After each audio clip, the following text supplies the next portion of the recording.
I don't know when the silence started feeling heavier than the noise. Maybe it was last Thursday, when I stood in the kitchen staring at the microwave clock at 11:43 p.m., listening to the radiator rattle in the walls and the dog breathing slow in his crate. Or maybe it was months ago, and I just didn't want to see it. Name's Brian. I'm 52, and I live in a ranch-style place just outside Lexington, Kentucky. I've been married to Anna for 24 years. She's 49, works downtown now, some project manager role with fancy titles I don't fully understand. Used to be a local office manager at a dentist's. Then she got recruited by a firm in Cincinnati, and the drive became normal. First a few times a month, then more. Now she's gone 3-4 nights a week. I used to run a car parts shop out of Nicholasville Road, but my back's not what it used to be. Herniated discs, 2 surgeries. I sold the business, kept the tools. I tinker in the garage now, half retired.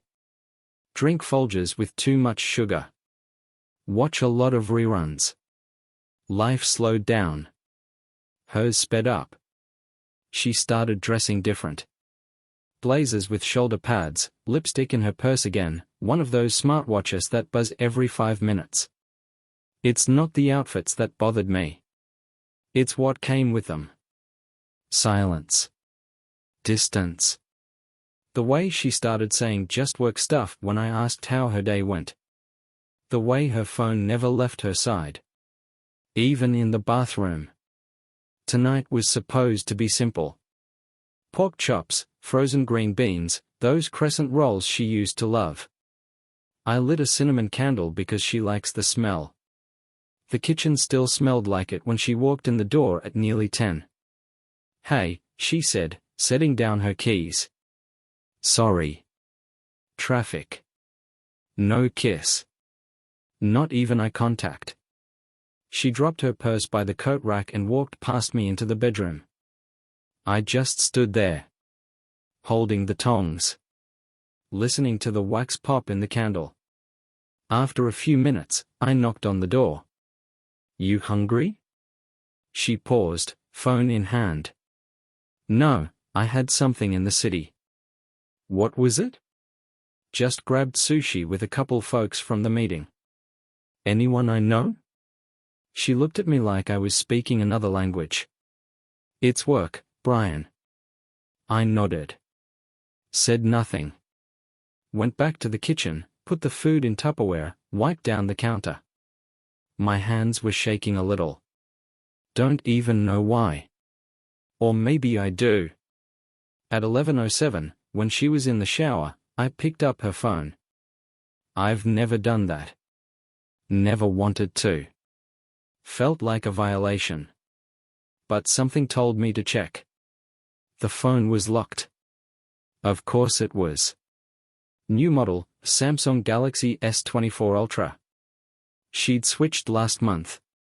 Said the battery on her old one was dying. That's when I noticed something strange. In the kitchen trash, under a balled-up napkin, was a receipt. It was from a place called Belgrove Suites in Covington. A cheap hotel. I've stayed there once during a snowstorm, years ago. It wasn't great. Dated yesterday.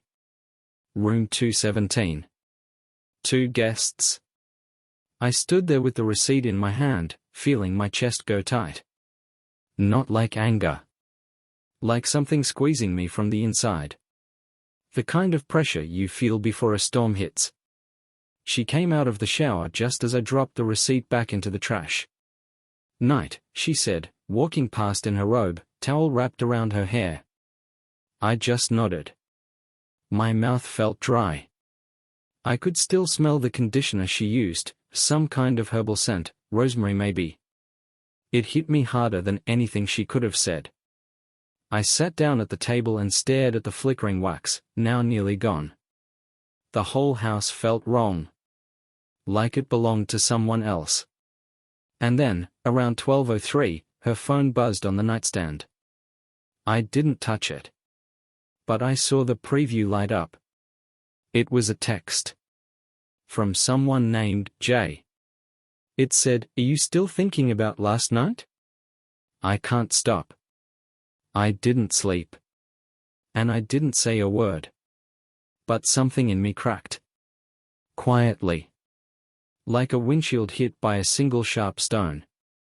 Tomorrow, I'd figure out who the hell Jay was. But tonight, I just sat in the dark, listening to the radiator hum, the wax hiss, and the silence that suddenly had a whole new meaning.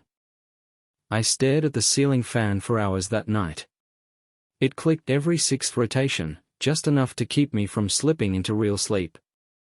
I lay flat on my back in our bed, next to a woman I didn't recognize anymore. She was turned away, curled toward the wall like she'd always done. Breathing slow. Peaceful. Like nothing was wrong. Like she hadn't just gotten a message from someone named Jay talking about last night.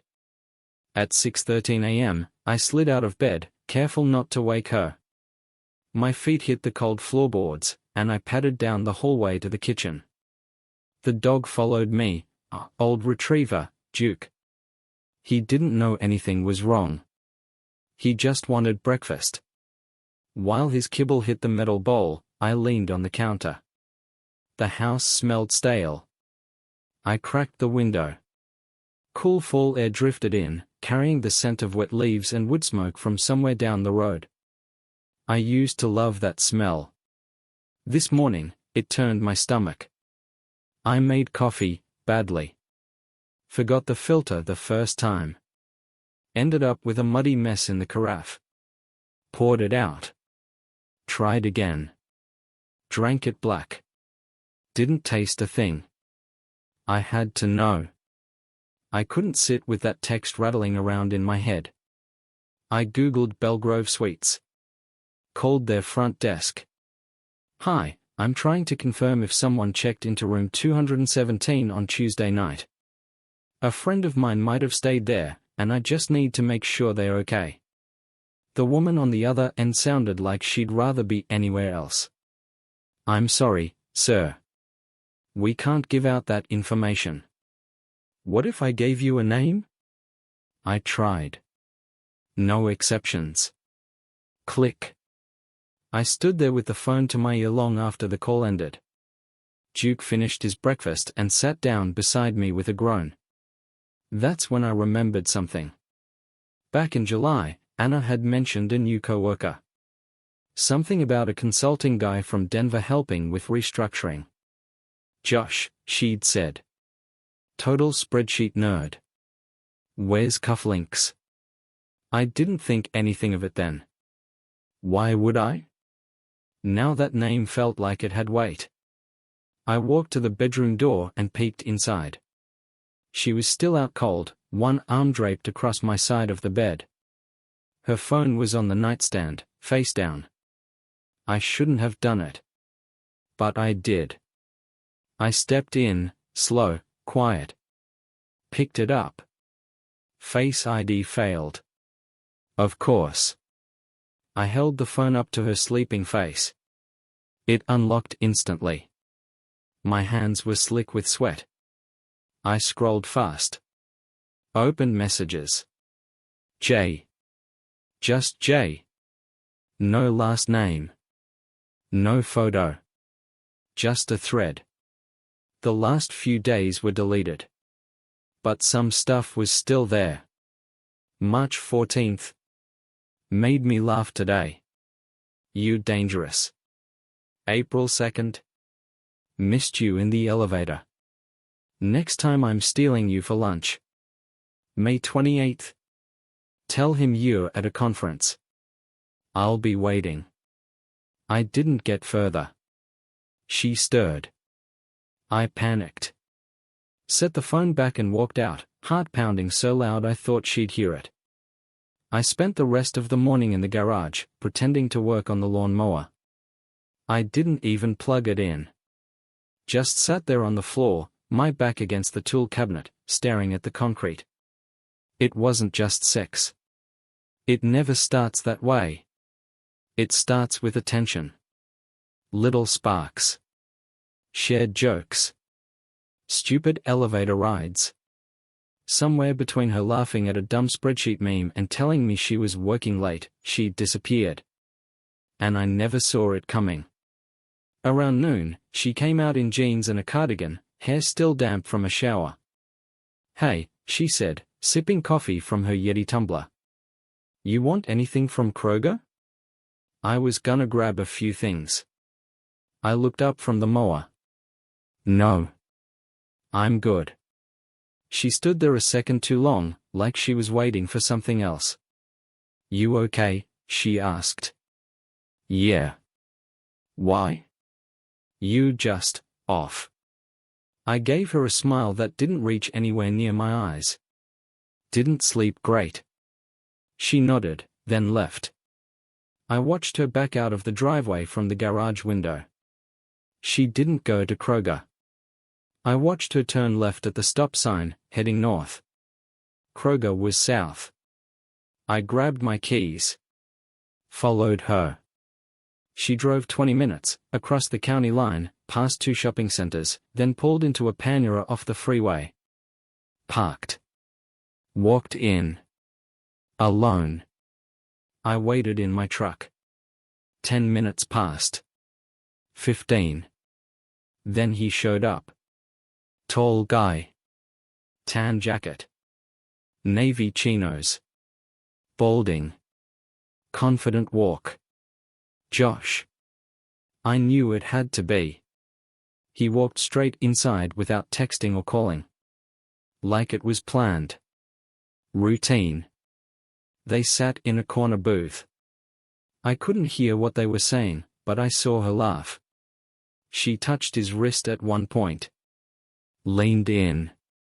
My hands tightened on the steering wheel. Jaw clenched so hard it felt like my teeth might crack. She lied to me this morning. Again. And now I had a name. Josh. I didn't go inside. I didn't confront her. Not yet. But I took pictures. Of them together. Timestamped. Because next time she says it's just work, I'll have the truth. And the truth doesn't lie. I sat in my truck for 23 minutes, staring through the windshield like I was watching a movie I never asked to see. Anna was sitting across from Josh at that corner booth in Panera, still laughing like everything was fine. Her hand kept reaching across the table, not always touching, but hovering close. It was subtle, too subtle for most people to notice. But I did. Because I've known that body language for decades. She used to lean in like that with me. When we were young. Before all this. The sky outside had that dull, gray Kentucky haze, thick with humidity and no sign of rain. The kind of day that settles in your bones. I had the engine off. The cab was getting hot, but I didn't roll down the windows. I just sat there sweating and watching the woman I thought I knew flirt with a man I didn't. She didn't check her phone once. I took a few more pictures on my old Galaxy A14, making sure to get the timestamp and the sign in the background. Nothing dramatic. Just enough. Then I pulled out of the lot and drove home like a ghost. I didn't remember a single traffic light. Back in the driveway, I sat for a while. Duke barked once from inside, probably heard the engine. I didn't go in. Just stared at the dashboard. 24 years. Gone. And for what? Some PowerPoint clown in chinos? When she finally came home, it was almost 2 p.m. She had 2 plastic grocery bags from Kroger and a new energy in her walk. "Hey, got your peanut butter," she said, lifting a jar out of the bag with a smile. "And they had those cookies you like." I nodded. Appreciate it. She didn't ask what I'd been up to. I didn't offer. We spent the rest of the afternoon in separate rooms. Her on her laptop in the office, finishing reports. Me pretending to patch a hole in the shed wall. But all I did was pace. The worst part? I didn't feel angry. Not yet. I felt ashamed. ashamed that I hadn't noticed sooner. That I'd let myself become someone she could lie to so easily. That I was sitting here, a grown man, scared to confront the woman he shared a mortgage with. That night, we ordered pizza. She picked the toppings. Mushrooms, olives, sausage, her usual. I ate one slice. Could barely chew. Everything tasted like ash. Around 8:30, I stood behind her while she typed something on her MacBook. Her fingers moved fast. Focused. "What's that for?" I asked. She jumped slightly. "Oh, just a draft for tomorrow's team call. Is Josh on your team?" Her fingers stopped. Slowly, she turned in the chair. "What?" I said, "Is Josh on your team?" She blinked once. Twice. "Yeah." "Why?" I kept my face flat. "No reason. Just wondered. You mention him a lot." She looked at me for a long second, then smiled. Too quickly. "I mean, we worked together on the same project." "So, yeah." Then she turned back to the screen. That night, I lay awake again. Same fan. Same clicking blade. Same cold space between us in bed. At 1:12 a.m., her phone buzzed on the nightstand. She didn't move. I reached over. Just to glance. It was locked, but I could see the preview. "Josh, I can't sleep. Still thinking about you in that dress." I didn't touch it again. Didn't need to. Something in me cracked, just a little deeper. The next morning, I skipped coffee. Just poured a glass of tap water and sat on the back porch with Duke. He pressed his head into my knee like he could feel it too. I decided I needed to know everything. All of it. So I started digging. I remembered she used to sync her phone to her laptop. Photos, notes, backups. Maybe she forgot. Maybe she didn't think I'd ever look. When she left for work at 7:45, dressed in that same blazer she wore yesterday, I waited 5 minutes, then went into the office. The laptop was there. Still warm. I opened it. Password screen. I guessed April 19th, her mom's birthday. It worked. I sat there breathing hard, palms sweaty, heart thumping like a jackhammer. Photos folder. Messages backup. I found what I didn't want to find. Messages from Josh. Going back months. Screenshots of memes. Photos of coffee cups and hotel keycards. One selfie, her in a mirror, blouse unbuttoned lower than I'd ever seen her wear in public, with a caption, "I can't wait till tomorrow." The last straw? A calendar invite. Overnight, room 217, Belgrove Suites. 6:30 p.m. check-in. Set for 2 days ago. Confirmed. My hands were shaking. I closed the laptop. Left everything exactly where it was. I didn't cry. But I felt something worse. A hollowing out. Like someone had scooped out everything inside and left a shell behind. When she got home that night, I didn't ask how her day was. I didn't make dinner. I just handed her the printed screenshot of that calendar invite. She went pale. Didn't speak. Didn't deny it. She opened her mouth once like she was going to say something, but nothing came out. I walked past her. Grabbed my jacket. And for the first time in 24 years, I walked out without telling her where I was going. Because for the first time, I didn't care if she wondered. I didn't go far. Just ended up in the Walmart parking lot off Leestown Road, sitting in my truck under a flickering street lamp with a half-empty bag of peanut M&Ms and a bottle of Mountain Dew I didn't really want. It was almost 10 p.m. The lot was mostly empty, just a few cars spaced out like forgotten thoughts. Inside, the automatic doors kept opening and closing even when no one walked through. That sound, the mechanical whoosh, kept me grounded. Kept me from spinning off completely. I stared out the windshield, my phone buzzing twice in the cup holder. Her name lit up the screen, Anna. No message preview this time. I didn't answer. Not because I was trying to punish her, but because I didn't know what I'd say. I'd spent so long being her husband, her constant, her safe place, that I wasn't sure who I was outside of that. But the moment I saw that hotel invite, that calendar event with her name on it, I felt something rupture in me. Quietly. Not like a crash.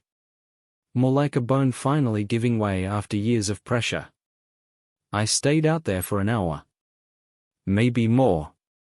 Eventually drove to a 24-hour laundromat just to sit somewhere warmer than my cab. I didn't bring clothes. Just bought a cheap black coffee from the vending machine and watched two strangers fold towels in silence. One guy wore a USPS shirt. The other looked like he hadn't slept in a week. I fit right in. By midnight, I went home. The porch light was on. Duke barked once when I pulled in, then stopped like he knew. When I walked through the door, Anna was in the kitchen.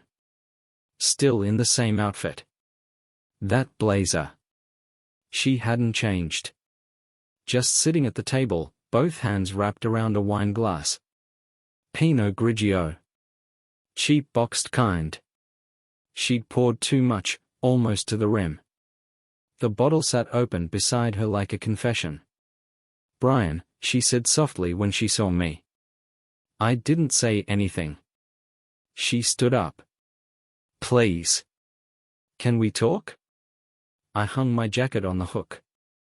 Kicked off my boots without looking at her. "I wasn't going to lie," she said quickly. "I was going to tell you. I just didn't know how." I finally looked up. "How long?" Her lip trembled, just slightly. She looked down into her glass. "Since February." I laughed once, sharp and bitter. Jesus.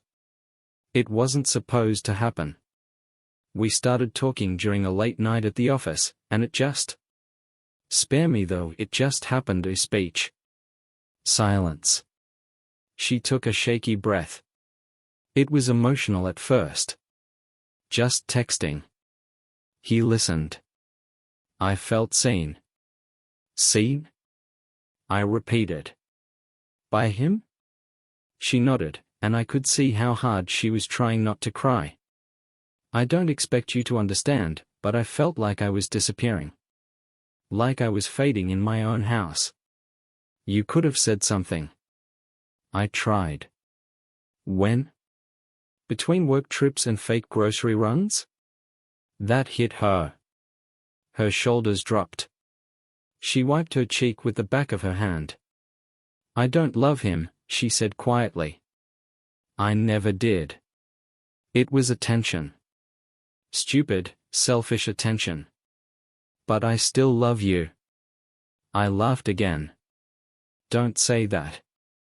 Don't stand in this kitchen, our kitchen, and tell me you love me after sleeping with another man in a motel that smells like bleach and sadness." She opened her mouth, then closed it. "I saw the texts," I added. "I saw what you said to him. I saw how you laughed with him in that Panera booth like the last 24 years didn't exist." She sat down again. Slowly. Like her knees gave out.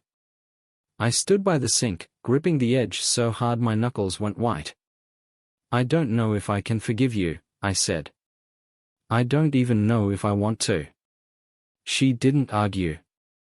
Didn't plead. Just sat there. Staring into the wine. "I deserve that," she whispered. "I know I do." I didn't answer. I didn't know how. Instead, I walked into the guest room and closed the door. Duke followed me in, curling up by the dresser like this had been his bed all along. I lay down on the twin mattress with a stiff, floral comforter we only ever used for visiting nieces and nephews.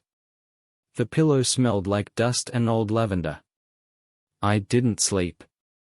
I just stared at the ceiling, tracing the cracks in the plaster like roadmaps to nowhere. Sometime around 3 a.m., I heard the creak of floorboards outside the door. Her shadow passed under the crack. She didn't knock. Didn't try to come in. Just stood there for a while. Then walked away. The next morning, I found a sticky note on the coffee pot. Gone to stay at my sister's. I'll give you space. I'm sorry. I tossed it in the trash. I made toast, fed Duke, and watched the neighborhood kids wait for the school bus. Life moved forward like nothing happened. But I knew better. Everything had changed. And she wasn't the only one with a secret anymore. Because last night, after I saw the texts, I did something too. I made a call. To someone I haven't spoken to in 6 years. Someone who once told me, if you ever need help burning it all down, I'll bring the gasoline. Her name is Melissa. We met 15 years ago at a 4th of July cookout hosted by one of Anna's old co-workers. Back then, Melissa was wild, direct, the kind of woman who didn't do small talk. She showed up in ripped jeans and a tank top, lit a cigarette without asking if it bothered anyone, and drank beer straight from the bottle. Anna hated her. I didn't. Nothing ever happened between us. But we had a rhythm. Some kind of unspoken pact. If life ever pushed too far, too hard, we'd pick up the phone. Last night, I finally did. She picked up on the second ring. Brian? Her voice hadn't changed. Still scratchy, still low, like bourbon on the rocks. Yeah. Pause. Jesus Christ. I thought you were dead. No. Just married. She laughed. Loud. Same difference. We talked for 2 hours. About nothing. About everything. She didn't push. Just let me talk. Told me I sounded like I was unraveling. Said it like a compliment. When I mentioned Anna, she didn't react. When I mentioned Josh, she did. That the guy who wore those shiny loafers and cologne you could smell from across the room? Different Josh. She snorted. Of course it is. Melissa lived in Frankfort now, 30 minutes away. Ran a small landscaping business with her cousin. Said the work was honest. Said the people weren't. This morning, after I read Anna's note, I called her again. Come over, I said. Just to talk. You got coffee? Always. She showed up 40 minutes later in a beat-up red Tacoma, wearing aviators and an old camo jacket over a Bon Jovi shirt. Her hair was longer than I remembered. Gray at the temples. Made her look even more dangerous. When she stepped into my kitchen, she didn't look around. Didn't ask how I'd been. Just poured herself a mug and leaned against the counter like she'd never left. I don't do sympathy, she said, sipping. But I got a mean streak and a whole lot of free time. I laughed, first real laugh in days. She smirked. That's better. So. Tell me everything. And I did. From the motel receipt to the Pan-era photos. From the texts to the calendar invite. She didn't interrupt.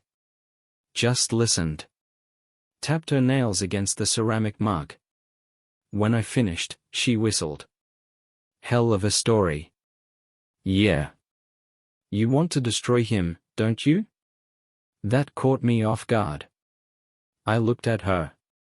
I don't know what I want. Sure you do, she said, setting down the mug. You just don't want to say it out loud yet. I didn't reply. She walked to the window, pulled back the curtain. Sunlight hit her face. Her eyes were sharp. Focused. I've met men like him, she said. Slippery types.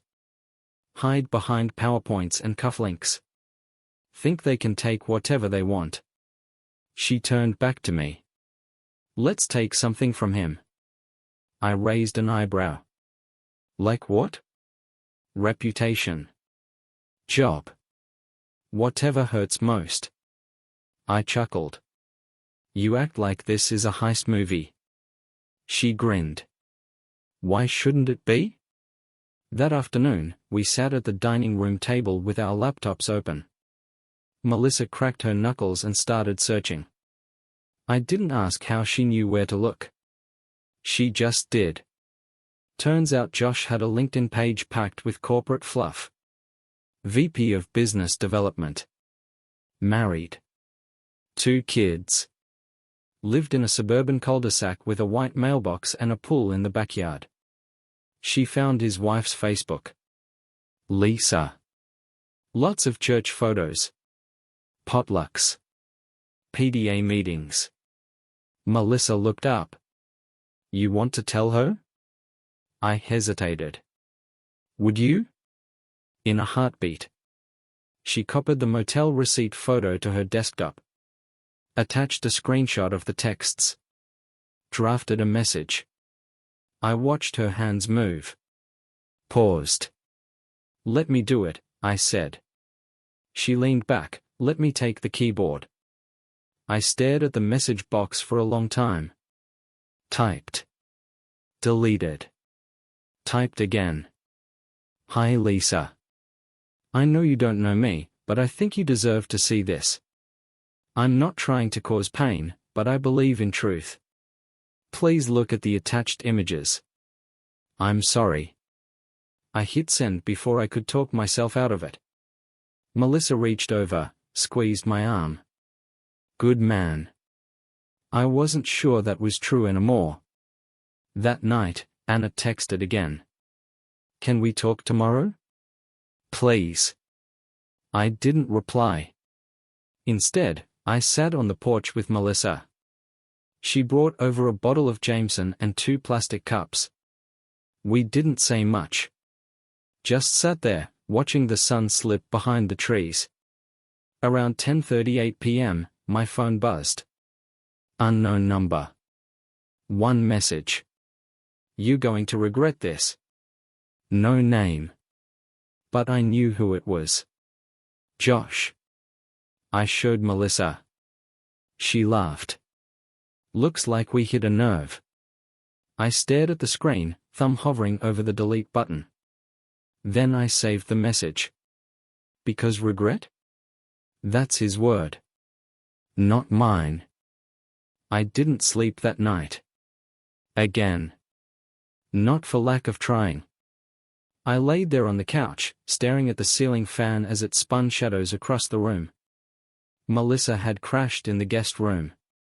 Said she didn't trust me to be alone in case that jackass shows up with something stupid in his head. I didn't argue. The air was heavy. That pre-storm pressure you feel in your ears. I kept waiting for something to happen, something loud, something final, but all I got was more silence. More of that new emptiness that had started to fill the house since Anna left. Around 5:30 a.m., just as the horizon began to bleed orange over the rooftops, my phone lit up with another message. This time from Lisa. Thank you for telling me. I knew something was wrong. I didn't want to believe it. I appreciate your honesty. I'm filing for separation. That hit harder than I expected. Because there it was. A complete stranger, married to the man who helped wreck my life, showing more backbone than I'd managed in weeks. No begging. No waiting around. Just a decision. I sat up, bones aching like I'd aged 10 years overnight. Duke stretched at my feet and licked my hand like he could feel the shift in me. When I walked into the kitchen, Melissa was already there. Barefoot, hair a mess, sipping coffee from the world's okayest dad mug I'd gotten as a joke years ago. She raised an eyebrow when she saw me. You look like hell. Feel like it too. Lisa texted? Yeah. She's leaving him. Melissa smirked. Good for her. I poured myself a cup, burned my tongue on the first sip, and leaned against the counter. What now? I asked. Melissa shrugged. Now. We wait. Wait for what? For him to panic. He's the type. You hit him where it hurts, his little world starts to crumble. He'll do something stupid. I believed her. By 10 a.m., I was mowing the lawn, trying to clear my head. The smell of cut grass usually calms me. Used to remind me of summer weekends and little league and beers on the porch. But today it felt mechanical. Like I was just pushing something around to avoid thinking. That's when my phone buzzed again. Anna. This time she didn't text. She called. I let it ring 3 times before answering. Yeah. Brian. Her voice was small. Shaky. Can I come by? I said nothing. I need to explain. Please. I hesitated. Then sighed. Fine. 1 hour. She arrived in 40 minutes. Jeans, old hoodie, no makeup. Not the version of her I'd seen at work dinners or in those texts to Josh. This version looked tired. Deflated. Real. Melissa was in the garage. I didn't tell Anna she was here. We sat at the dining table. The same one where she used to do taxes and I used to fix broken watches just for the hell of it. She didn't touch the chair. Just stood, fingers gripping the backrest like a life raft. I wanted to say I'm sorry, she began. Not just for what I did. But for how I left. For how I made you feel invisible. I didn't interrupt. I know you probably hate me. And I don't blame you. I betrayed everything we built. I tilted my head. Why now? What do you mean? Why the sudden need to apologize? Is it guilt? Or because Lisa found out? Her eyes flickered. A tell. Both, she admitted. But mostly, because I lost you. And I didn't realize how much that would wreck me. I wanted to believe her. Part of me still did. But another part, the one still burned raw, stayed quiet. She took a deep breath. I ended it with him. I told Josh never to contact me again. I raised an eyebrow. He didn't take it well. She looked surprised. What? He texted me. Her face paled. What did he say? That I'd regret it. She closed her eyes for a second. He's bluffing. He always acts tough when he's scared. Scared of what? She hesitated. Then, his job.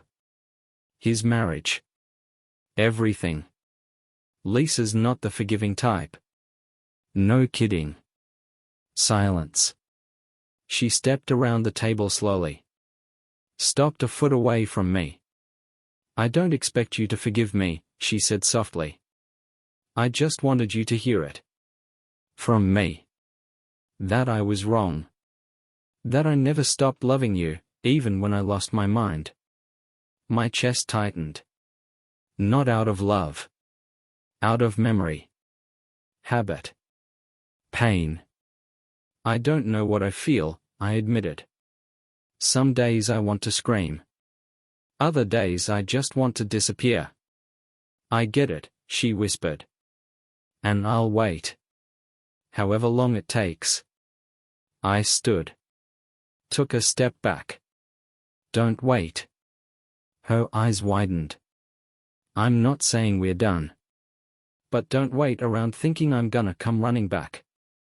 I'm not the same man you left behind. She nodded. Tears welled, but she didn't let them fall. Okay. And then she left. 10 minutes later, Melissa came in from the garage. She gone? Yeah. Melissa handed me a folded sheet of paper. What's this? Company policy, she said. Pulled from Josh's firm's website. There's a clause about workplace relationships. He didn't disclose. That's grounds for termination. I looked down at the paper. Read the clause. Read it again. Melissa crossed her arms. Still want to play nice? I didn't answer. Because for the first time, I was seriously considering war. War doesn't always start with shouting. Sometimes it starts with a printer warming up in a dusty garage, spitting out one sheet of paper with a policy clause highlighted in yellow. I held the page in my hand, rereading the line over and over like it would change if I stared long enough. Any undisclosed romantic or sexual relationship between employees or consultants may constitute grounds for immediate termination due to conflict of interest and breach of ethical conduct. Melissa leaned against the workbench, arms crossed, a cigarette dangling unlit from her fingers. You realize, she said, you could take him out clean. No yelling. No drama. Just facts. I nodded, slow. What if it blows back on her? She's not on the line here, she said. He's the one who didn't report it. He's the one who crossed protocol. She was just collateral. That doesn't make me feel better. She stepped closer. This isn't about feeling better. This is about taking back your control. That word stuck with me. Control. Because for months, hell, maybe years, I hadn't had any.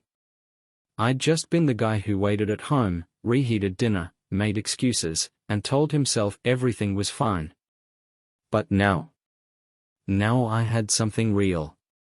By 3:45 p.m., I had printed screenshots of the messages, the calendar invite, and even the motel receipt. I laid them out on the kitchen table like puzzle pieces. Melissa helped organize everything into a timeline. She was methodical. Cold, even. Said she learned that from her divorce. Always document, she muttered.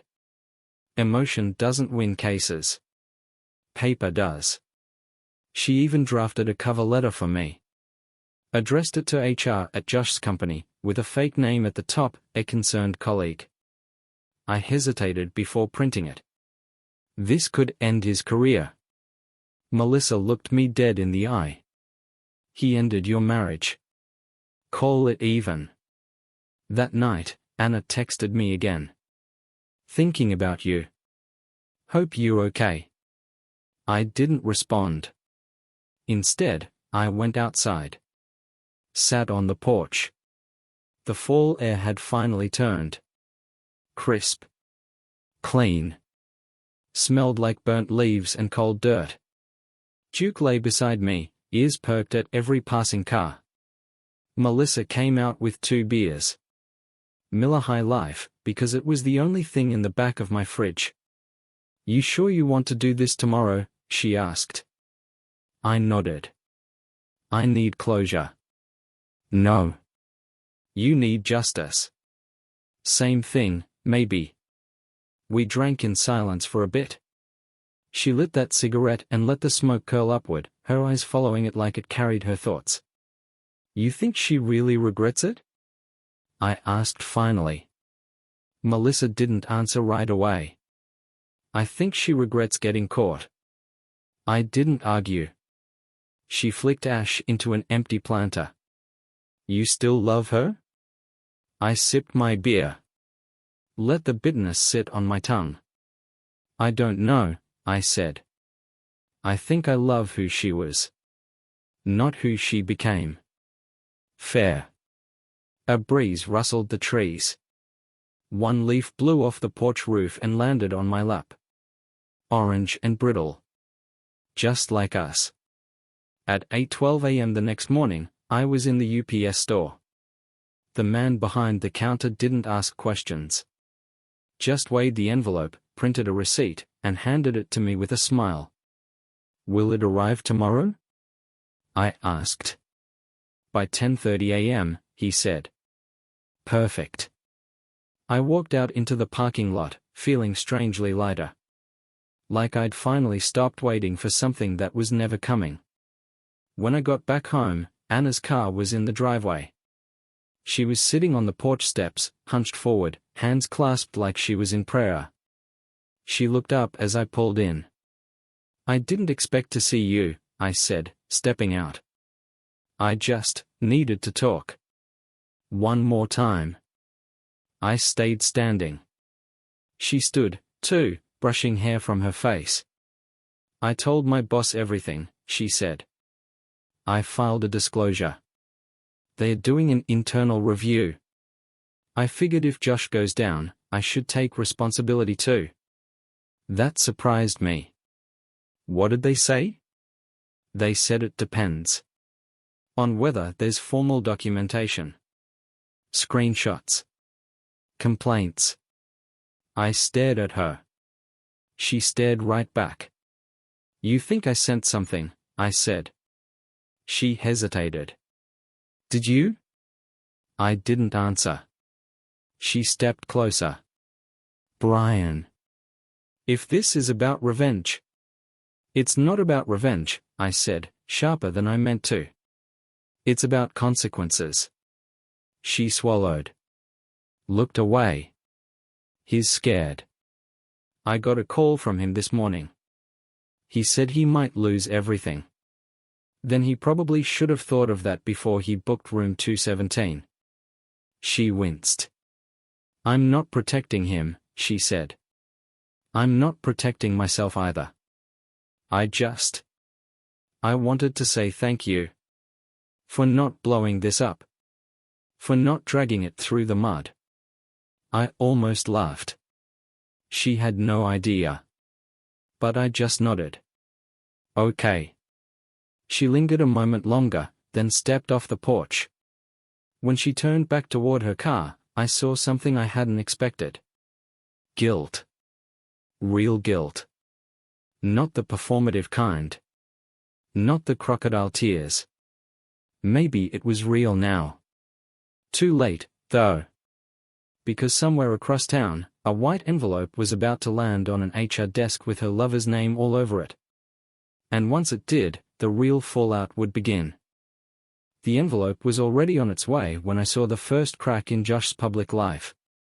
It started with a phone call I wasn't supposed to get. Around 2:20 p.m., my phone rang from a number I didn't recognize, an office line from Cincinnati. I usually don't answer those, but my gut told me to pick up. Is this Brian Cartwright? Yeah. Who's this? The voice on the other end was hesitant, female, maybe mid-30s. My name's Jenna.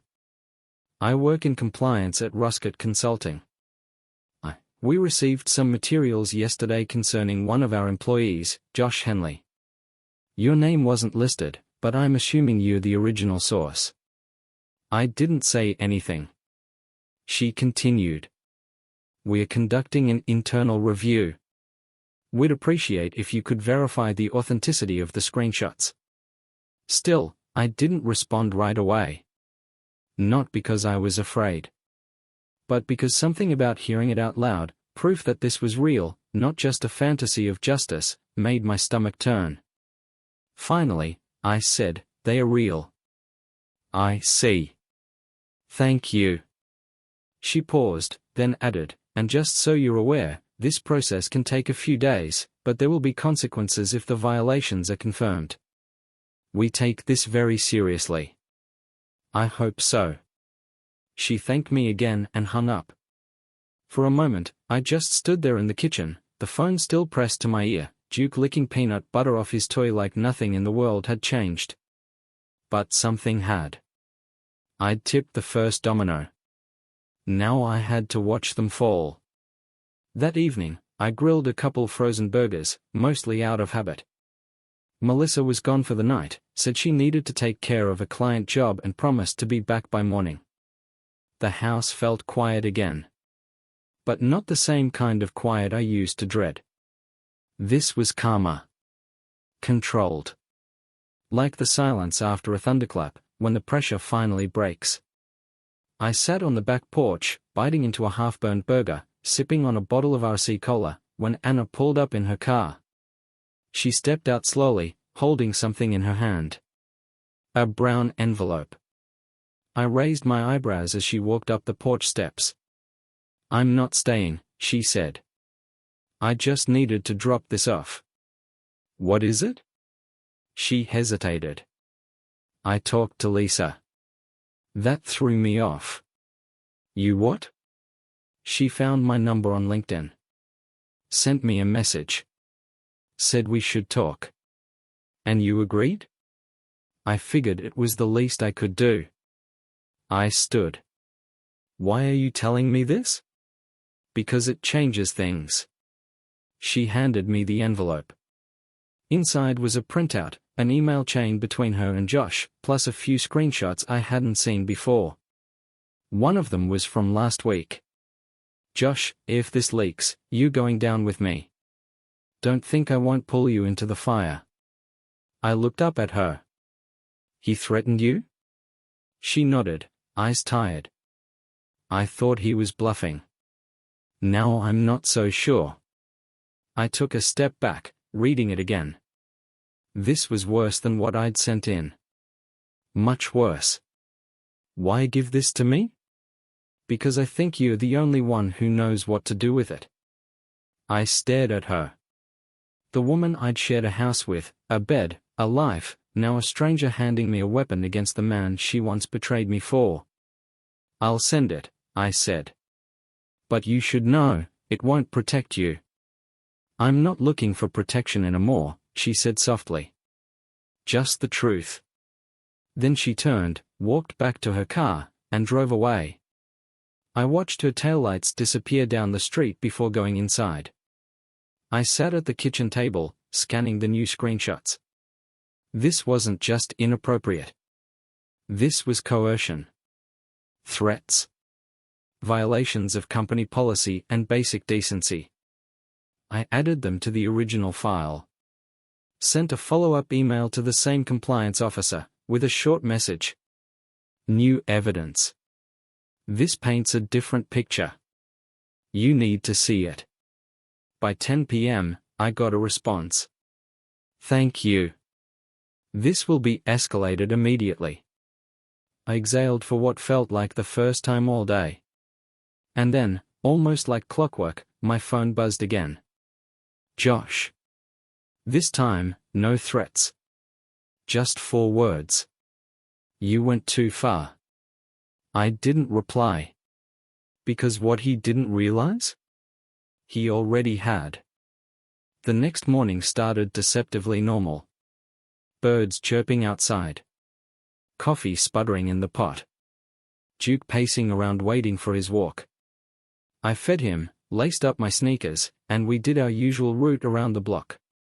But something about the way the neighbor's screen door creaked or how a car backfired down on Thompson Street made everything feel off. Like the world was holding its breath. By the time I got back, Melissa's truck was in the driveway. She was already in the kitchen, flipping through my mail like it was her own. She looked up when I came in. "You see the news?" I dropped my keys on the counter. "What news?" She turned her phone toward me. A screenshot of a LinkedIn update. Josh's profile, still live. But the job title? Former Vice President, Roscott Consulting. Just like that. Gone. No announcement. No explanation. Just a silent erase. I stared at the screen for a while. Couldn't tell if I felt satisfied or just empty. "So it's done," I said. "Looks that way." She tossed the phone onto the counter.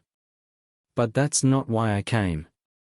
She reached into her back pocket and pulled out a folded piece of paper. My name was written on the outside in familiar handwriting. Anna.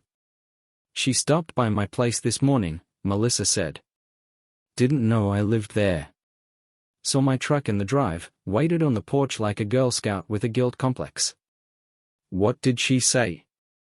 Said she couldn't face you. Said to give you that. I unfolded the note. It was short. Only 3 lines. Brian. I'm leaving for a while. I need to figure out who I am without all this noise. I hope someday you'll find peace. No return address. No phone number. Just ink and air. I sat down hard in the lazette, the springs creaking under me like they were groaning with emotion. Melissa poured coffee for both of us. Sat across from me, legs tucked under her like she'd always belonged in this room. You gonna chase her? She asked. I looked at the note again. No. She stuttered me. That's the first time you've said it with certainty. Because it's the first time I meant it. For a while, we just sat there. Duke dozed off at Melissa's feet. Outside, a leaf blower buzzed like an angry wasp. I gotta tell you something, I said after a long silence. She raised an eyebrow. I haven't told anyone this. Not even Anna. But before any of this happened, months ago, I felt it. That something was slipping. I just didn't want to admit it. She leaned forward, listening. There were nights I'd sit in the driveway after work. Just staring. Not wanting to go in. Not because I didn't love her. But because I didn't know what to do with the space between us. Melissa nodded. That space gets loud, doesn't it? Yeah. Like it starts echoing with all the things you didn't say. You think you could have fixed it? I shook my head. Maybe. But I think part of me didn't want to. I think I'd already started checking out. Just not as boldly as she did. We were quiet again. Then Melissa stood, walked over, and sat beside me. Not touching. Just close. Comfortable. I'm not saying this to make light of it, she said. But sometimes, people blow up their lives to see what's left in the rubble. And maybe now, you get to rebuild. She placed a hand lightly on my forearm. Not flirtatious. Not romantic. Just present. That night, I didn't dream about her. Not Anna. Not Josh. I dreamed about standing in my backyard, barefoot, grass damp underfoot, staring up at the sky as a storm rolled in. No fear. No urgency. Just standing there, feeling the first drops hit my face. When I woke up, the house felt different. Still quiet. But not hollow. I got up, made fresh coffee, fed Duke, and opened the back door wide to let the morning air inside. And for the first time in months, I didn't flinch when I looked at the empty space across the bed. Because I wasn't waiting anymore. 2 weeks went by without hearing a single word from Anna. No texts. No calls. Not even one of those long, awkward emails she used to write when she didn't know how to say something out loud. I checked our shared bank account a few times, nothing unusual. She hadn't touched the savings. Hadn't transferred anything out. She'd really disappeared. At first, I kept expecting her to show up. You spend 24 years waking up next to someone, you don't just turn that switch off. I'd hear the creak in the hallway floor and think it was her. Or see a bottle of shampoo in the shower and forget she wasn't coming home. But slowly, the house stopped whispering her name. I started rearranging the kitchen. Moved the coffee mugs to a different cabinet. Swapped out the old curtains she picked with some cheap ones I bought at Target. They were ugly, sure, but they were mine. Melissa noticed the change before I did. Your house doesn't smell like guilt anymore, she said one morning over cinnamon toast and microwaved eggs. Yeah. Smells like single man and Folgers. Kind of a downgrade, but honest. We laughed. It felt good. Uncomplicated. I didn't ask her to stay over, but she often did. Not in some romantic way, at least, not yet. She'd crash on the couch, or in the guest room, and we'd talk late into the night. About everything. About nothing. It was easy. And God, I needed easy. One Wednesday afternoon, I got a phone call from a blocked number. I debated letting it go, but something told me to answer. Brian Cartwright, a man's voice said. Yes? My name's Frank Wallace. I'm an attorney representing Josh Henley. I'd like to ask you a few questions regarding the allegations submitted to his former employer. My pulse quickened. I don't have anything to say to you. Mr. Henley believes you're in possession of private communication obtained without consent. If those materials were shared outside of legal discovery, that could? I cut him off. Tell Josh if he wants to sue me for telling the truth, he'd better have more than cufflinks and charm this time. Silence. Then, calmer, and we are hoping to resolve this without legal action. I'm just here to open a line of communication. You opened it. Now close it. I hung up. Melissa was in the backyard digging up a dead hydrangea bush when I told her. She wiped her hands on her jeans, then smirked. Guess we hit the nerve after all. He thinks this'll scare me? He thinks everything he touches should bend to him. He's not used to being out of control. We stood there in the yard, autumn wind stirring leaves at our feet. I don't want to spend the next year in court, I said. I just want peace. You'll get it. Just might have to fight for it first. That night, I started going through old boxes in the garage. Not looking for anything. Just clearing space. I found a showbox full of anniversary cards, receipts from road trips, little notes Anna had written over the years. One of them was from 2006. A hotel receipt from a weekend trip to Asheville. On the back, in her handwriting, "You make me feel safe." I sat down on a crate and stared at that note for a long time. Safe. What a word. Back then, it meant something real. Concrete. Now, I wasn't even sure what it meant. If it still mattered. If she even remembered writing it. I almost threw it away. Almost. But something in me stopped. Not because I forgave her. I didn't. But because that version of her, of us, existed. For a while, at least. And maybe it deserved to be remembered. Even if everything that followed didn't. Later that night, Melissa and I sat on the porch. 2 folding chairs. 1 shared blanket. The kind of chill that makes your nose sting but keeps your thoughts sharp. She looked at me, a bit more serious than usual. You ever think about starting over? She asked. Every day. With someone else? I looked at her. She didn't smile. Didn't look away. I didn't answer. But I didn't say no either. Starting over sounds clean. Like a fresh page, white and ready. But the truth is, it's more like tearing out the middle of a book and trying to rewrite the plot with the same broken pen.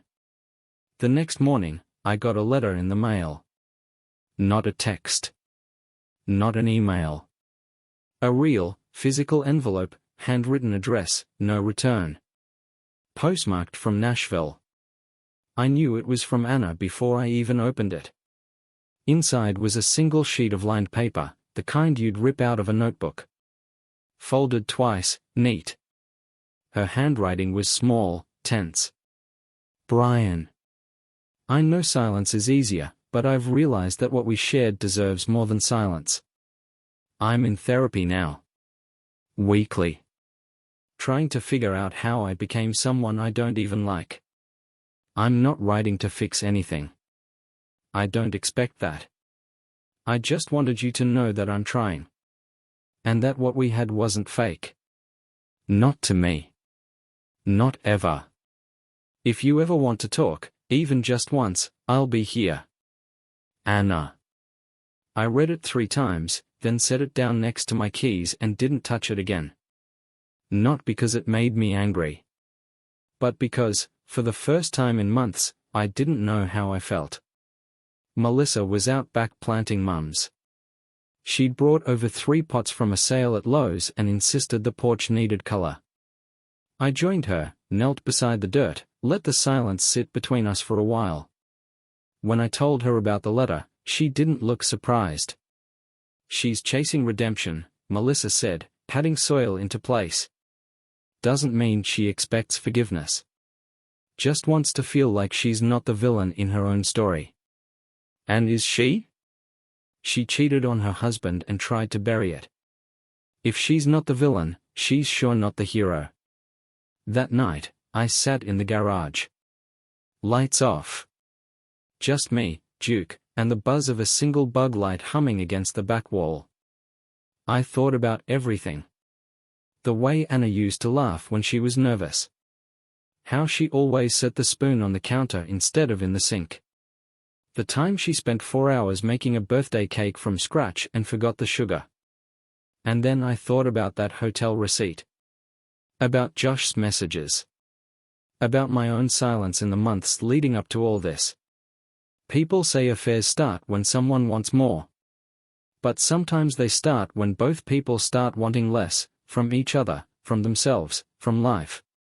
The next morning, I sat down at the kitchen table with a yellow legal pad and wrote 4 words. What happens to us? I stared at the question. Underlined it. Then crossed it out. The real question wasn't about us. It was about me. And that was the first time I realized, and maybe I had stopped asking myself what I wanted years ago. Melissa walked in with a bag of groceries, eggs, turkey bacon, canned soup, and a 6-pack of root beer. Made any decisions? She asked, setting things down on the counter. I held up the notepad. Getting there.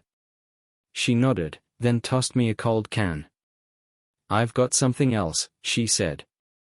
Something you probably should see. She pulled out her phone, opened a browser, and handed it to me. A Reddit post. Are marriage problems? Anonymous user, 2 hours ago.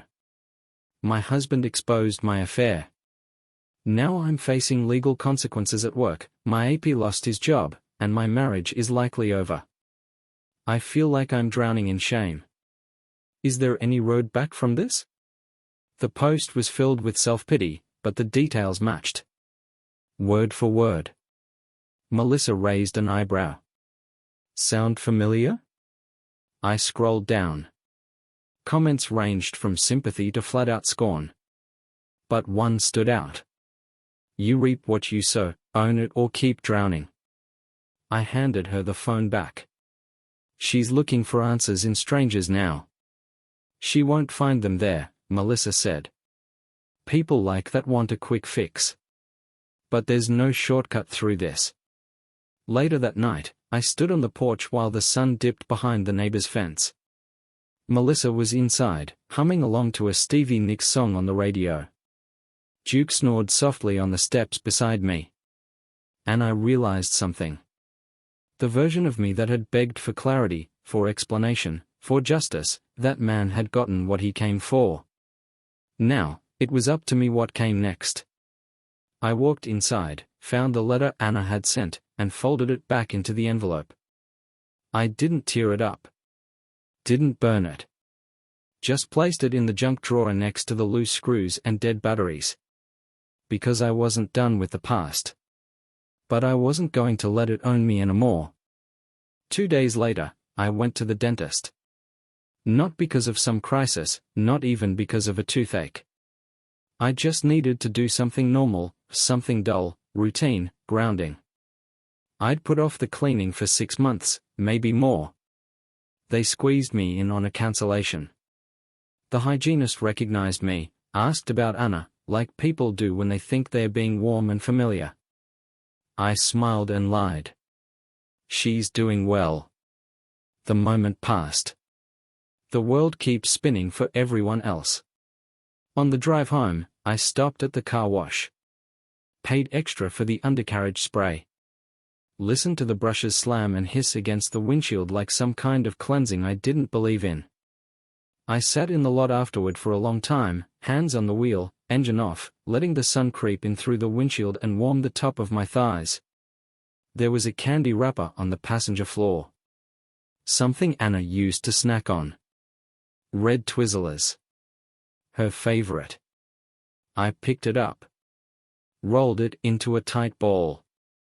Tossed it out with the rest of the trash. That night, Melissa made chili. The real kind, not the kind from a box. She wore a faded U of L sweatshirt and had one earbud in while she stirred. We didn't talk much. Just existed in the same space like we'd always done this. At one point, she looked up.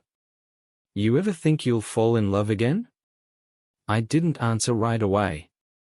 "I don't know if I want to," I said finally.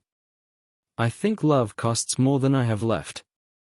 She nodded, like she understood that better than anyone. But later, after dinner, when she brushed her hand across mine while reaching for her glass, I didn't pull away. And that said more than anything. The next morning, I went into town. Hadn't been in the hardware store in weeks. The owner, Gary, a guy I'd known since middle school, asked where I'd been. "Just busy," I said. He nodded, not pressing. Men like us don't ask questions with sharp edges. I bought a new mailbox. Ours had been dented since July, but I hadn't cared until now. When I got home, I found an envelope in the old, dented box. No name. Just my address. Postmarked locally this time. Inside was a single sheet of printer paper. Typed. "Tell your girlfriend to back off. This isn't over."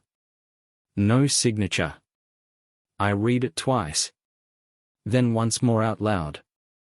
Melissa was in the backyard again, pruning back a dead rose bush. I walked over and handed her the note. She read it. Smirked. "Well, at least he's consistent." "You think it's him?" "Who else?" I shook my head. "He's already lost everything. Some men don't know how to stop swinging even after the bell's rung." We sat in the garage, drinking lukewarm sweet tea and talking it out. The idea of filing a police report came up. I vetoed it. There was no direct threat. Just pressure. "This won't stop," she said. "Not unless you make it." "So what do you suggest?" Her eyes darkened. "We hit back. But not how he expects." That night, Melissa posted an anonymous thread on a professional forum she knew Josh's industry followed. Nothing direct. Just questions. What does ethical leadership mean? Can a man who hides affairs while firing employees for less still be trusted? Within 24 hours, it had over 400 comments. Nothing viral. Just noise. But the right kind. The kind that lingers. Meanwhile, I wrote a letter of my own. To Lisa. "I don't know if we'll ever speak again. But I want to thank you for not staying quiet. For doing what I couldn't when I was still blind. Whatever you do from here, I hope you find peace." I didn't sign it. Just left it in her mailbox one evening on a walk with Duke. Her curtains were drawn. Porch light on. There was a child's bike leaning against the railing. She hadn't left after all. She just stayed quiet. I understood that now. Because sometimes survival isn't about running. It's about rooting yourself so deep in your pain that nothing can shake you. And maybe that's what I was doing now. Rooting. Learning how to stay. I saw her at the farmer's market. Saturday morning, mid-October. I was walking Duke through the main strip, just killing time. Crisp air, sun low and gold.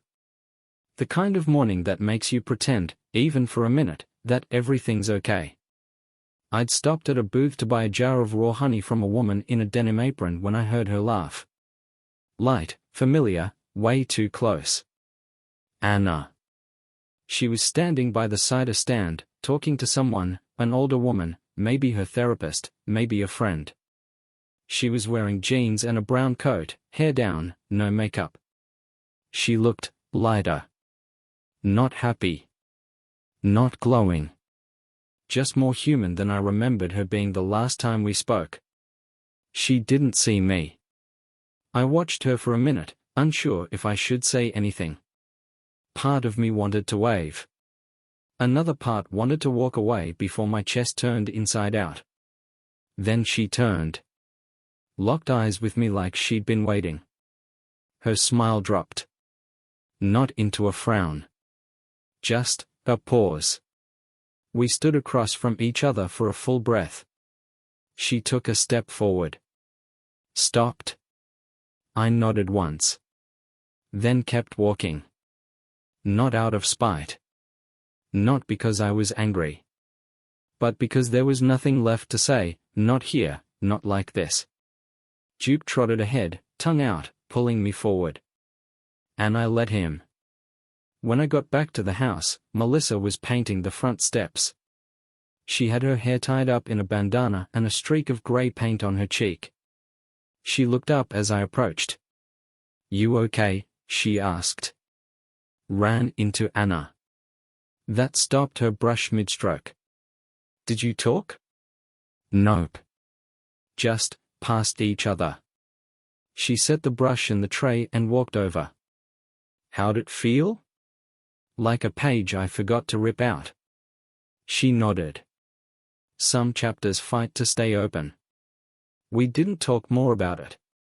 Instead, we spent the rest of the afternoon fixing up the porch, replacing a few boards that had gone soft near the railing. She handled the drill like a pro. I held boards steady and made bad jokes about OSHA violations. That night, I grilled steaks. First time I'd done that in months. Melissa opened a bottle of red that had been sitting in the pantry since 2020. We ate on the porch, the sky full of stars that seemed too bright for a town this quiet. At one point, she said, "You still thinking about her?" I nodded. Not in the way I used to. What way, then? I used to replay everything. Try to find the moment it all cracked. Now I just accept it. Doesn't mean I'm okay. Just means I'm tired of bleeding from the same wound. She didn't respond. Just poured us both another glass. Around 10, she went home. Said she had work early. After she left, I sat in the kitchen with a notebook. I hadn't touched it since spring. Inside were old notes, grocery lists, phone numbers, half a poem I don't remember writing. I turned to a clean page. Started writing, not even thinking what for. Just letting the thoughts spill. I stopped needing answers. Now I want peace. And if peace means silence, I'll make a home out of it. I closed the notebook, exhaled. Somewhere in the distance, a train passed. Long, low whistle cutting through the night like a sigh from the earth itself. I didn't sleep well.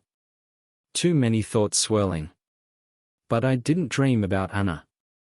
Didn't dream about Josh. Didn't dream about the life I lost. I dreamed about my front porch, freshly painted, with Duke snoring at my feet and someone sitting beside me, not a shadow of the past, but something new. Something real. I didn't hear from Anna again after the farmer's market. Not a text, not a letter, not even a quiet like on an old Facebook post. It was like we'd silently agreed that whatever threads were left didn't need tugging. We'd nodded in the sun, held each other's gaze, and then walked in opposite directions like strangers who shared something too private to speak aloud. And somehow, that was enough. Life started folding back into something that looked like normal. Not the old normal, but a new shape that I was learning how to live inside. I started waking up without the weight. Not joy, just less ache. And that felt like progress. Melissa kept showing up. Not every day, but often enough. She'd bring groceries sometimes, or leave coffee on the porch if I was sleeping in. She never pushed. Never asked too much. We talked, we didn't. She knew how to leave space without making it feel like absence. One Thursday morning, she asked if I wanted to go hiking. I stared at her, halfway through my eggs. Hiking? Yeah, she said, grinning. You still have legs, don't you? I've got knees that sound like Rice Krispies. She laughed. Perfect. You'll match the trail. We drove out to Raven Run, a preserve east of town. I hadn't been there in years. The parking lot was half full, the trees thick with October burn, yellows, oranges, fire-red maples. It smelled like damp earth and leaf mold. The kind of scent that makes you feel like a kid again. We walked slow. Talked less. At one point, we stopped at an overlook above the river. She stood with her arms crossed, wind tugging at her hair, eyes fixed on the water below. You ever think about what you would have done differently? She asked. I didn't answer right away. Then, I think I would have asked for more. Sooner. More of what? Time. Clarity. Space to be angry without apologizing. She nodded. I used to think staying quiet made me strong, I said. Turns out, it just made me disappear. She looked at me, long and steady. Then she said something I didn't expect.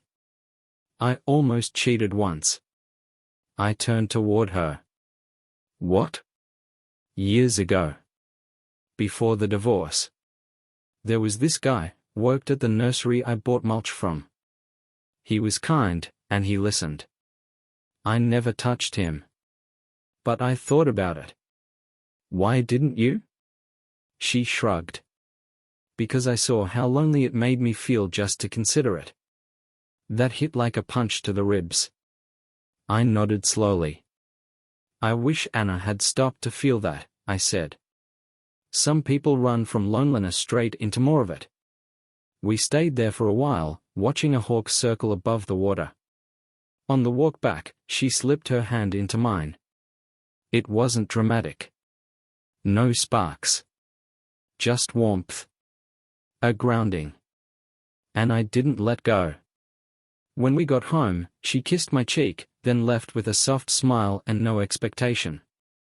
That night, I sat on the back porch with a blanket and a beer, staring up at a sky so clear I could see Orion for the first time all season. I didn't miss Anna. Not in the ache in the chest, want her back way. I missed the man I was when I thought everything was whole. But that man didn't know how to ask for what he needed. Now I did. And that counted for something. I opened the notebook again, flipped past the poem, and started a new page. There's no such thing as starting over. Just choosing where to pick up the pieces. Underneath, I wrote. Today I chose trust. Then I closed the book. Because for now, that was enough.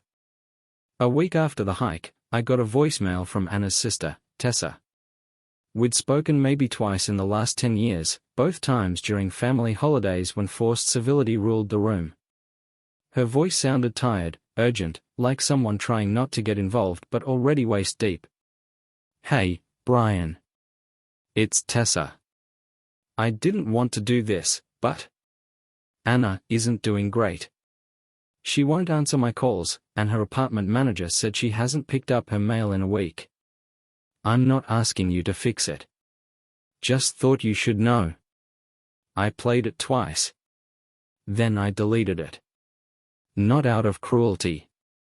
But because I knew what Tessa didn't, this wasn't my burden anymore. I stood in the kitchen afterward, staring at the same scuffed tile I'd threatened to replace for years. Funny how some things never mattered until everything else fell apart.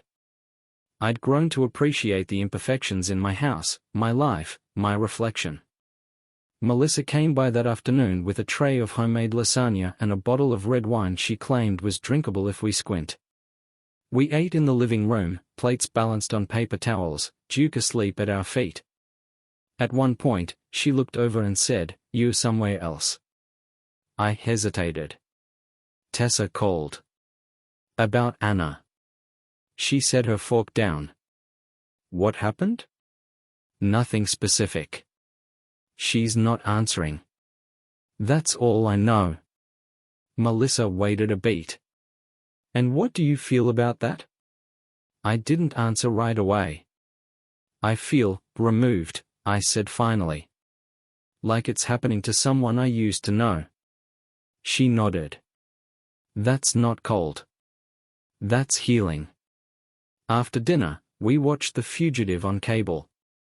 Halfway through, Melissa fell asleep on my shoulder, her breath warm and steady. I didn't move. Not because I didn't want to disturb her, but because for the first time in months, I felt still. The next morning, I went out to the shed to fix the broken handle on the snow shovel. Winter wasn't here yet, but I liked the idea of being ready. The air was sharp, that kind of Kentucky cold that stings your fingers and makes your thoughts clear. While I worked, my neighbor Tom wandered over. Retired firefighter. Big gut, bigger heart. Looks like you turning a corner, he said, nodding at the cleaned-up yard and freshly painted porch. Trying to, I said, gripping the screwdriver tighter. You hear about Josh? I froze. No. What happened? Tom adjusted his ball cap. Got into it with a guy in a bar over in Nicholasville. Drunk. Loud. Someone called the cops.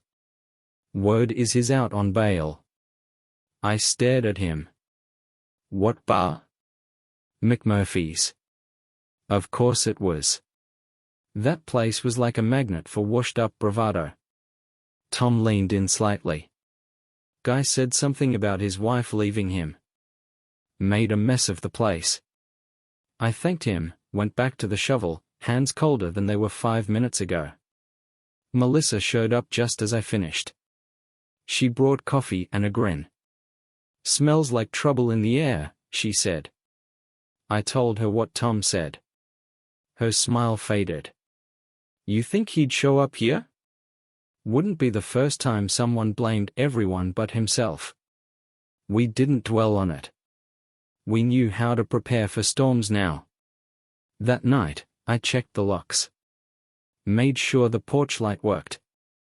Duke sensed the tension and followed me from room to room, his nails clicking softly against the floor. Melissa slept in the guest room, door cracked, just in case. Nothing happened. But I still woke up twice, heart pounding, expecting footsteps that never came. In the morning, I made pancakes. Real ones. With vanilla in the batter the way Anna used to, except this time I didn't think of her when I tasted them. I thought of now. Of Melissa humming in the kitchen. Of Duke watching my every move like I was the only thing that made sense in his world. After breakfast, I went back to the shed and hung the shovel, handle finally fixed. Stood there a minute longer than I needed to. Because I realized something. I wasn't just fixing tools anymore. I was rebuilding a life. One screw, one breath, one quiet morning at a time. It happened on a Tuesday. One of those gray, indecisive mornings where the sky looks like it's deciding whether or not to cry. I'd just finished folding laundry, yes, I fold now, and had a podcast playing low in the background about veterans adjusting to civilian life. Felt weirdly relevant. Melissa had gone into town to meet a client about a new landscaping job. Said she'd be back by lunch. I told her I'd make grilled cheese and tomato soup. Nothing fancy, just comfort food. Felt like we were finally settling into something that didn't need explaining. Then, at 10:42 a.m., someone knocked on my door. Not rang, knocked. 3 sharp hits. No rhythm. No hesitation. Duke barked once and trotted to the door, tail stiff. I followed, wiped my hands on my jeans, and opened it. Josh.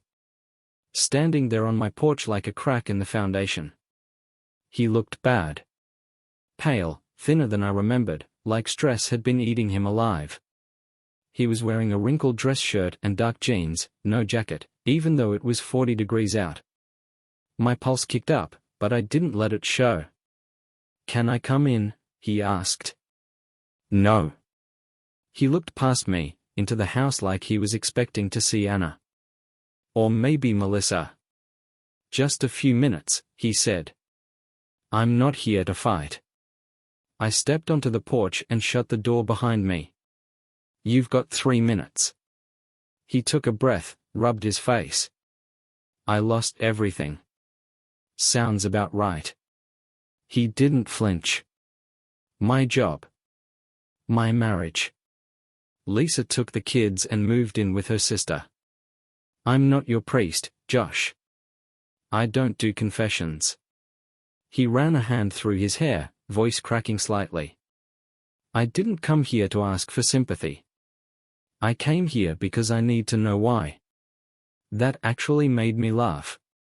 "You're standing on my porch, after blowing up my life, and you asking me why?" He looked desperate now. Unhinged in a quiet, tired way.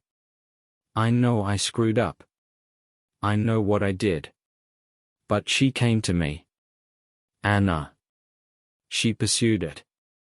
I didn't make her cheat." I narrowed my eyes. "You really came here to blame her?" "She said things, man. Made me believe. I don't know. That she was stuck. That you didn't care." I stepped forward. "You don't know anything about what we had. And the fact that you came here to explain your side just proves how little you've changed." He looked like he wanted to argue. But he didn't. He just sat down on the porch step, hunched forward, hands clasped like he was praying. "I don't know who I am without that job," he muttered. "Without her. Without any of it." I stayed quiet. Let him stew in it. Then he looked up at me, eyes bloodshot. "Do you think I deserve this?" I didn't even hesitate. "Yeah. I do." He didn't argue. Didn't yell. Just stood. "Okay," he said. And walked away. No dramatic ending. No final insult. Just a man unraveling into the driveway, climbing into a scratched-up Volvo, and disappearing down the road like a memory you don't want but can't erase. I stood there long after he left. Not shaking. Not angry. Just still. Melissa got back an hour later, carrying bread and soup and a potted plant she'd found at the farmer's stand.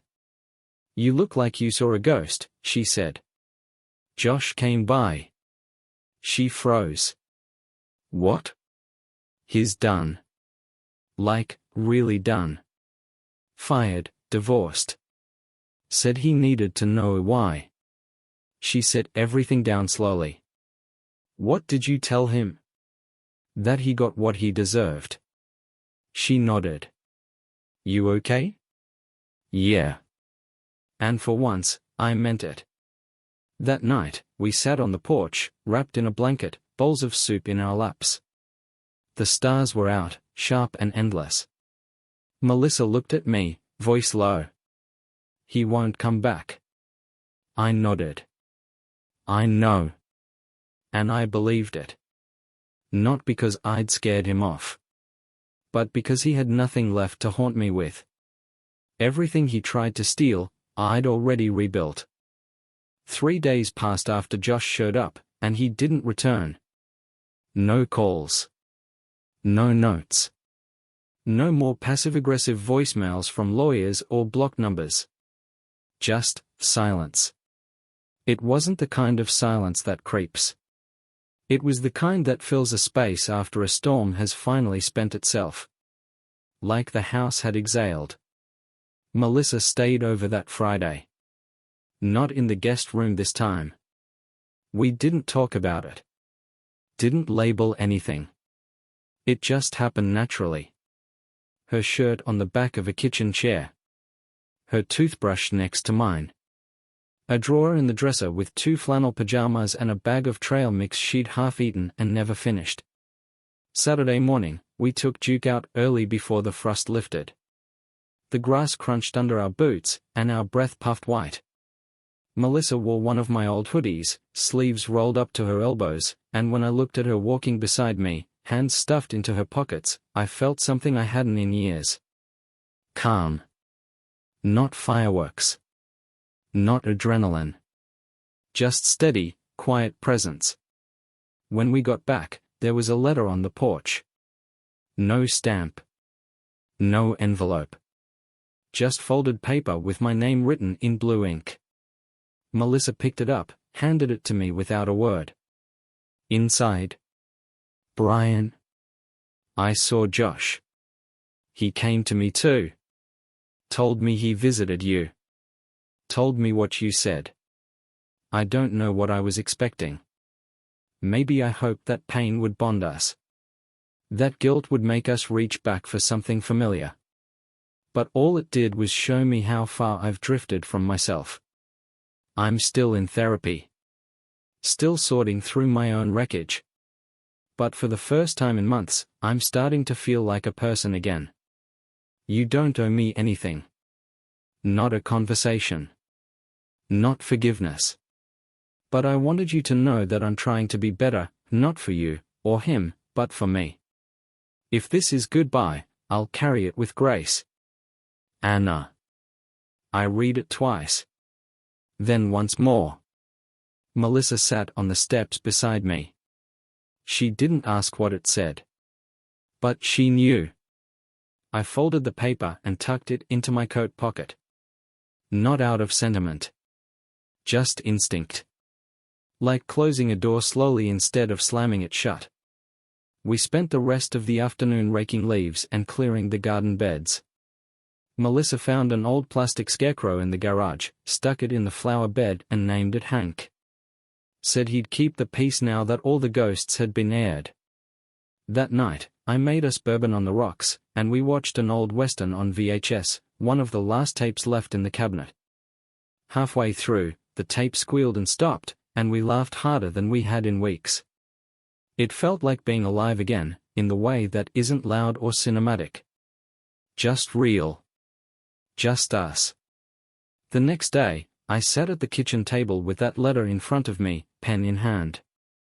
I didn't plan on writing back. But something inside told me I should. So I did. Anna. Thank you for the letter.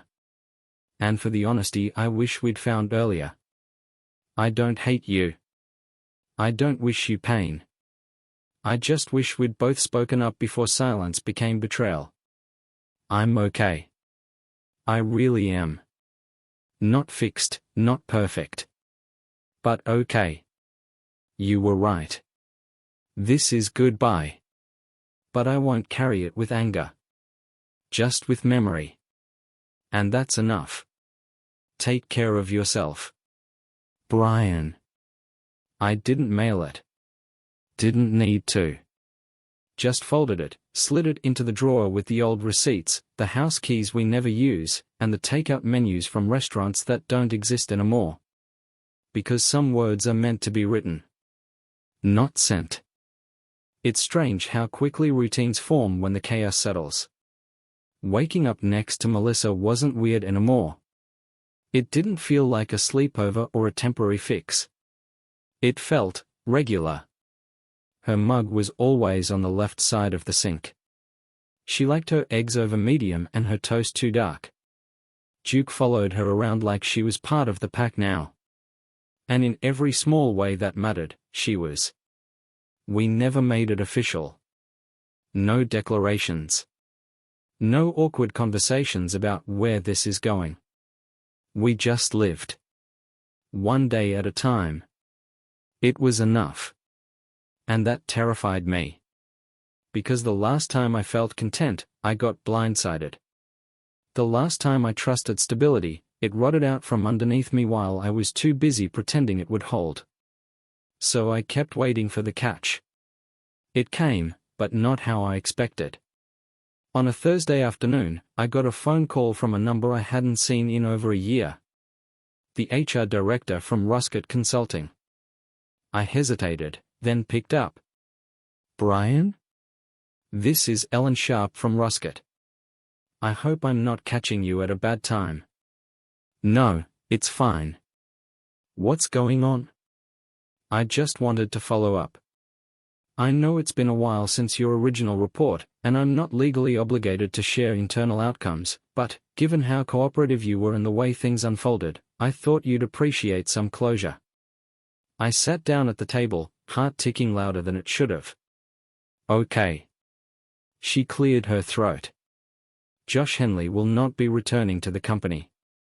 After further investigation, we found several other ethical violations unrelated to your case. And I wanted to say, your actions likely prevented a lot more harm. I didn't know what to say. Thanks, I managed. And, off the record, she lowered her voice slightly. Anna submitted her resignation last week. Said she was relocating out of state. I nodded slowly. Thanks for telling me. If you ever need anything from us, you're not a stranger here. I ended the call, sat back, and stared at the ceiling for a long time. She was really gone. Not just from my house. Not just from my days. But from my city. My orbit. My life. It should have felt like triumph. It didn't. It felt like the end of a movie you already knew the ending to, but still watched just to make sure. Melissa walked in as I was putting my phone down. She studied me for a second. Everything okay? I nodded. Yeah. They fired him. She left town. She didn't say anything. Just walked over and rested her hand on the back of my neck, thumb brushing slow across the skin like an anchor. She's not your ghost anymore, she said. No. She's not. That night, we sat on the porch as a slow drizzle softened the air. The world smelled like wet wood in October dying. I looked at Melissa, her face half lit by the porch light. You ever think about what's next? She leaned back. You mean tomorrow or 5 years from now? Either. She tilted her head. Sometimes. But I don't try to grip it too tight. I nodded. I used to map everything out. Thought if I planned enough, nothing could fall apart. How'd that go for you? I laughed. About how you'd expect.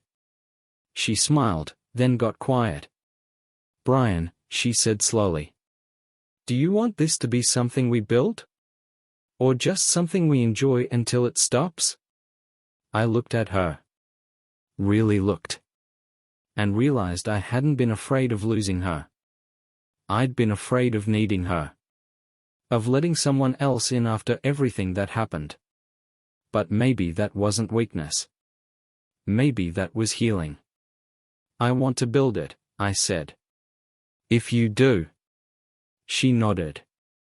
I do. The holidays snuck up on us. 1 minute I was raking leaves. The next, Melissa was hanging a crooked string of Christmas lights on the porch and swearing under her breath because half the strand wouldn't light. I stood at the door watching her balance on a chair, muttering threats at an inanimate object. It was the most alive I'd seen this house in years. We weren't making a big deal of it, no tree, no extended family dinners. Just the two of us, Duke snoring under a blanket, the sound of vinyl playing old holiday records. We made chili on Christmas Eve, drank too much boxed red wine, and fell asleep on the couch before midnight. It was quiet. But it was ours. A few days later, I got a letter. Not from Anna. Not from a lawyer. From Lisa. Handwritten, no return address, just my name and town. Inside was a single page. Neat cursive. Careful, deliberate. Brian. I know this probably comes out of nowhere, but I've been meaning to write for a while.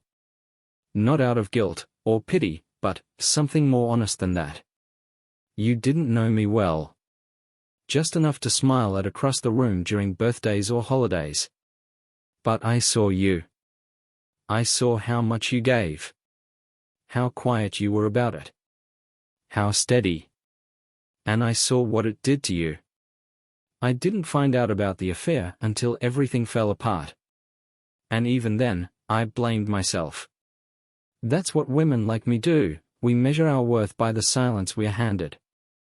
I'm in therapy now. Like Anna. Like everyone trying to crawl out of something ugly. I'm not writing to ask for anything. Just to say I'm sorry. Not for what Josh did. He's got his own demons to feed. But for being a part of something that hurt you, even if I didn't see it then. You didn't deserve any of this. I hope you found something softer on the other side. L. I folded the letter and sat there for a long time. Not crying. Not angry. Just still.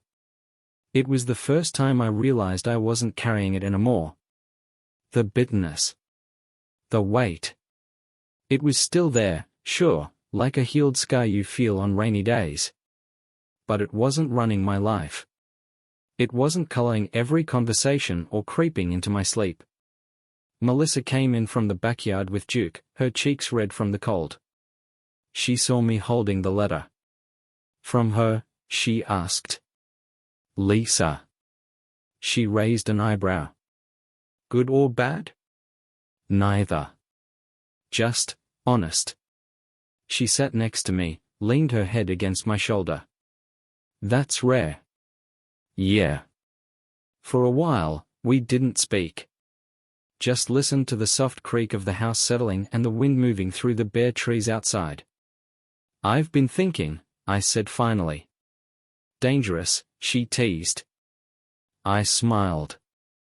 I want to paint the living room. She looked up at me. Okay. Not because it needs it. Because I'm ready to see something new. She kissed my shoulder, gentle and warm. Let's do it. The next day, we went to Home Depot and argued for 20 minutes about shades of green before settling on a color called Spruce Hollow. The name didn't matter. What mattered was that it wasn't beige. That it wasn't hers. It was ours. As we painted, we listened to Springsteen and Sinatra and a little Dolly Parton. We took turns dancing with paint rollers, leaving smudges on each other's clothes and laughing like teenagers with a secret. At one point, I looked at her, covered in blotches, hair pulled back, eyes bright, and I felt something crack open in my chest. Not pain. Not loss. Hope. And that's when I knew. I hadn't just survived. I'd begun again. We finished painting the living room on a Sunday. The light hit the walls differently now. Softer. Like the house had exhaled. Melissa stood in the middle of the room, hands on her hips, paint smudged on her cheek and a triumphant grin on her face. I think we actually pulled it off, she said. I nodded. Told you Spruce Hollow was a winner. You hated it in the store. I've grown, I deadpanned. She laughed, and I swear to God, that laugh settled something in me I didn't realize was still loose. Later that week, I went to the cemetery. Not for any particular reason. Just a pull. My dad's grave is a small stone on the north side, near the old willow that lost half its branches in a storm years ago. I hadn't been there in over a year. Maybe more. I stood there for a long time, hands buried in my coat pockets, watching the wind stir up dry leaves around the base of the stone. I think you'd like her, I said softly. She's got fire. Doesn't take shit. Doesn't let me drift into silence like I used to. I paused. And I don't let myself disappear anymore. It wasn't a monologue. Just a moment. A check-in with the version of me he would have been proud of. On the way back to the truck, I saw Anna. Not in person. Just in a car pulling out of the opposite lot. Same model she used to drive, same dent near the left fender. But it wasn't her. Just another woman, living her life. Still, my chest tightened for a second. Then let go. And that told me more than words ever could. Back home, Melissa was setting the table. 2 bowls of potato soup. The kind you only eat when it's cold enough to see your breath in the garage. She lit a candle. Not because it was romantic, but because it smelled like vanilla and made the house feel lived in. "You okay?" she asked as I walked in. "Yeah," I said, hanging up my coat. "Just visited Dad." She nodded. "You want to talk about it?" "Not really. Just needed to remember who I was before everything cracked." She handed me a bowl. "And who's that?" I smiled. "Someone who's finally steady." That night, we curled up on the couch. Watched an old documentary on Route 66. I don't know why. Neither of us had ever been out west. But there was something comforting about the idea of a road that stretches for thousands of miles with no promise except that it'll take you somewhere new. She fell asleep first, head on my chest. And I stayed awake for a while, staring at the ceiling, listening to Duke's quiet breathing, the low hum of the fridge, the settling creaks of a house that had seen enough to hold space for everything. Here's the truth. I don't believe in happy endings. Not the kind we are sold, anyway. But I believe in honest ones. In mornings that start with burnt toast and forgiveness. In nights that end with silence and trust instead of suspicion. In hands that reach for you, not to hold you down, but to lift you up. I used to think survival was the goal. Now I know better. The goal is peace. And for the first time in a long time, I think I've found it. Not in forgetting what happened. Not in pretending the pain didn't leave marks. But in learning how to live after. And in knowing that what comes next, I get to choose that part.